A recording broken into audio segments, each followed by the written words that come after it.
Et pour évoquer cette journée mondiale de la drépanocytose, nous recevons ce soir Marie-Élise Armoudon-Fleuret, présidente de l'association Drépa Guyane. Bonsoir. Bonsoir, monsieur. Bonsoir, monsieur. Merci, pas de souci. Alors, justement, on vient de le voir dans ce reportage, le quotidien pas simple donc pour Audrey Malac. Elle a évoqué la prise en charge dans les hôpitaux du territoire. Prise en charge qui, pour elle, fait défaut. Est-ce que c'est général pour tous les malades de la drépanocytose qui se rendent donc dans ces hôpitaux publics ou privés? Alors, le reportage d'Audrey montre véritablement la réalité de la prise en charge au niveau des urgences. Ce n'est pas toujours le cas, mais c'est souvent le cas. Souvent, les drépanocytaires se plaignent de cette prise en charge qui n'est pas du tout optimale.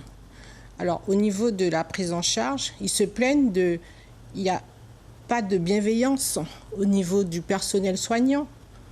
Il n'y a pas d'empathie. Vous avez vu comment elle a été traitée, mise dans le couloir, comme c'est pas possible. Vous n'avez pas alerté la direction de l'hôpital de Cayenne? Bien sûr que nous les avons alertés. Nous avons déjà fait des réunions avec le chef des urgences.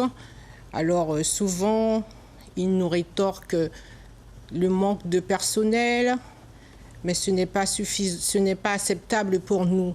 Quand vous savez ce que c'est que les douleurs d'un drépanocytaire, on ne peut pas accepter ce type de réponse. En plus, il y a un protocole qui est établi. Donc, il faut appliquer le protocole.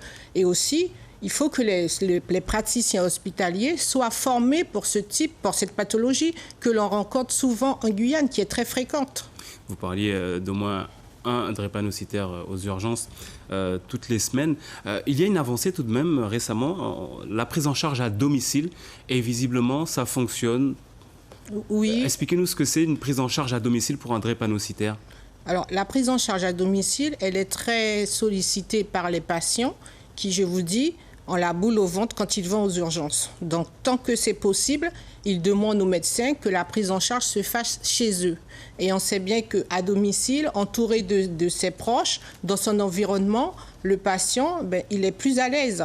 Il est plus à l'aise. Donc, il fait venir, il y a une infirmière à domicile qui vient, comme on a vu, et qui fait les soins appropriés par rapport à une ordonnance prescrite par le médecin référent de la drépanocytose.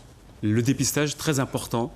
Absolument, absolument. C'est le premier acte, c'est la première étape dans la prise en charge de la drépanocytose. C'est pour ça que nous invitons les personnes à faire ce dépistage qui est vraiment important, parce que vous avez vu le fardeau que c'est que de vivre avec cette maladie. Merci beaucoup d'avoir répondu à notre invitation ce soir, Marie-Élise. Merci de m'avoir invité.